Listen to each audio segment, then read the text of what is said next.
Jordan. I just wanted to let you know about my website Saved by Grace and the ideas behind it. So basically I came up with this idea to tell people stories. Everyone has a story and that stories shape them to who they are, and I think a lot of people can learn from other people's stories and just get inspired by them.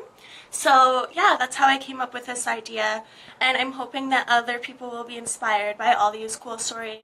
I want this to be able to be a place of comfort where anyone can come and tell their story and there won't be any judgment. Tell us whatever you want and it will help others. So since everybody is going to be sharing their stories, I thought it would be only fair if I shared mine too.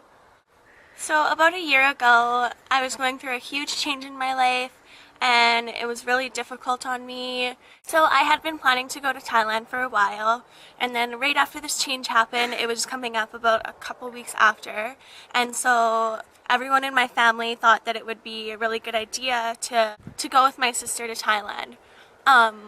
At this point I didn't want to go anymore at all, and before I was really excited about it. I love beaches and anywhere hot, I'm there. So a couple weeks later, me and my sister, my cousin, and a couple other friends jetted off to Thailand. And if you know me at all, I'm freaking scared of planes. They freak me out. Like, what if we go down and crash in the ocean? I've always been an anxious little girl. Well, kind of. When I was little, I would see a cloud in the sky and think a tornado was coming and just make a big deal about it, but really it was just a white cloud in the sky. Another time we were traveling with my family and I got this dot. I think it was like somewhere in my temple area, and I was so scared. I had no idea what it was, and I was the only one who could see it. So I went and showed my family and they're like, "What, George? Like, where is it? Like, we can't see anything." I was like, "Are you serious? You actually can't see this right now? Like, this thing is huge." And so finally I go to the bathroom, grab a pen, circle the thing, come back and be like, "There, can you not see it now?" And they're like, "Oh, that's the tiniest thing. It's probably like a zit or something." And then I was like, oh. So those are just some little examples about how I was anxious, but in a stupid way. It wasn't like real anxiety, and I never had that before. So when I was in Thailand, everything seemed to be fine. I was still adjusting to the time zone and everything there. I think I slept everywhere.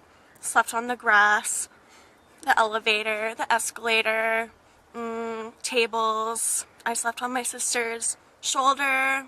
I probably slept while I was walking too. Yeah, just slept everywhere for about 2 days. And then finally I woke up and snapped out of it. But I was still just mentally, physically, emotionally exhausted from everything that was going on in this difficult time in my life. So I was having fun for the first couple of days. We went mopeding and we went to the beach, like everything that I love. And all of a sudden something just changed in me. I had no idea what was going on. Although I wasn't myself before, I was completely not myself now. Like, I had no idea. I was scared, but it's almost like I couldn't feel anything. It's hard to explain, but I just felt really anxious. I was having panic attacks. I was paranoid about every little thing, and like things that I shouldn't even like be paranoid about, I was. And I was so worn down the past month. Like, I wasn't getting any sleep. I was hardly eating. It was just not a good time at all for me. So I think that my body was just not healthy. I wasn't in a healthy state of mind. And so yeah, my sister knew that something was going on with me, and I think it was really clear to everybody that I was not in the place that I needed to.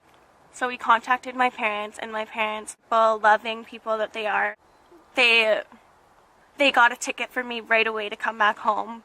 But the flight, there was tons of layovers, and like this scared me so much because when you're anxious and have panic attacks, you can't wait. You feel like you're not going to make it. And that's how I felt. Like, I was hyperventilating. I had no idea what was going on, and this is so unlike me. I've always considered myself a strong girl, but at this point I was at my all-time low. And it was kind of cool. Like, I was so mad at God this whole time. I wanted nothing to do with him. I just was like, whatever, I don't really care anymore. But for some reason, on the plane, when I would start hyperventilating, worship songs would come into my head, and I would just like, that's the only thing that would make me okay, is if I started singing them. So my sister and I would start singing them. songs like How He Loves and a bunch of other ones that just helped me get through this plane ride. And it was just weird that I even thought about doing that, even though I was so mad at God. So it was God putting that on my heart and Him helping me get through, even though I wanted nothing to do with Him. That just goes to show that no matter where you are, you could be whoever, it doesn't matter. He still loves you and is still always there for you, alongside you, helping you get through these trials in your life. And that's exactly what He was doing. He's helped me get through it, and I couldn't have done it without Him or my sister or my family, who continually supported me, helped me get through this time, and it's just amazing what God can do. I'm good as new. This was a turning point in my faith.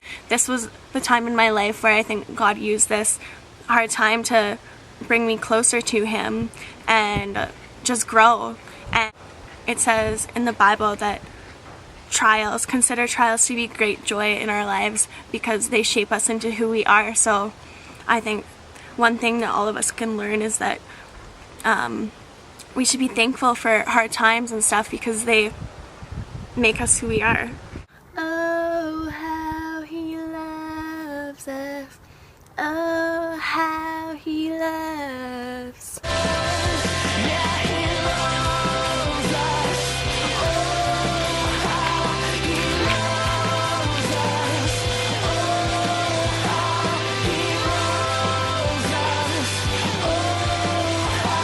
Hey everyone, my name's Jordan. Don't do that! Now what? Direct me! So since everyone is going to be sharing their stories... Okay. So since everybody is going to be sharing their stories, I thought, why am I saying stories? I don't know. Stories. S-T-O-R-I-E-S. What if you spelled it wrong? You didn't. I'd be like, I mean, what? Okay.